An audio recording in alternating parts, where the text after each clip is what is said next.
Hey, I'm Lisa, and I serve with our student ministry team here at Covenant Church, and I'm so excited to share with you one of my favorite passages from the Bible.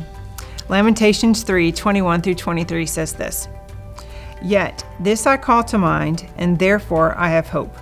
Because of the Lord's great love, we are not consumed, for his compassions never fail. They are new every morning. Great is your faithfulness." I love that this passage begins with the word yet, because yet's one of those words that we don't think of as significant. But in this context, it's really important because Jeremiah, the prophet, just spent 20 verses talking about all the hard things and all the negative things that are going on in the world around him, and all the pain and the loss and the brokenness that he's experiencing and that the people around him are experiencing.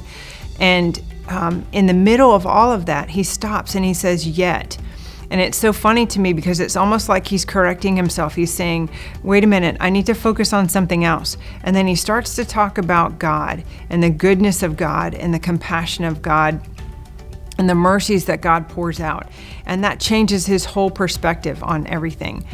And this passage is such a great reminder to me because so many days the temptation for me to feel anxious or worried about what's going on in the world, or the temptation to feel pain or hurt because of things going on in my own life or in the lives of people I care about, is so heavy, and I can begin to have my thoughts root there. And if I'm not careful, I can get stuck in that thinking, about all of the hard things and not move past it. But Jeremiah reminds us that even in the middle of hard things, we can change our thought patterns. We can choose where we focus our heart and our thoughts. And if we'll choose to focus our thoughts on who God is, then he begins to remind us of his compassion for us.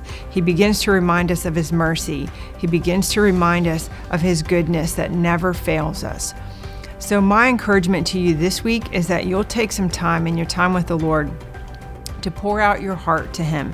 Share with him all the things that are hard for you right now, all the things that are causing you anxiousness or worry, things that are fearful for you, and let him know those things. He wants us to bring those things to him because he doesn't want us to pretend like those things don't exist.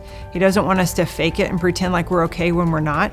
He wants us to carry those things to him. But then, like Jeremiah, we can take those and put a big yet right there in the middle. And then I encourage you to start to think about all the things about God that bring your heart life, all the things about God that encourage you.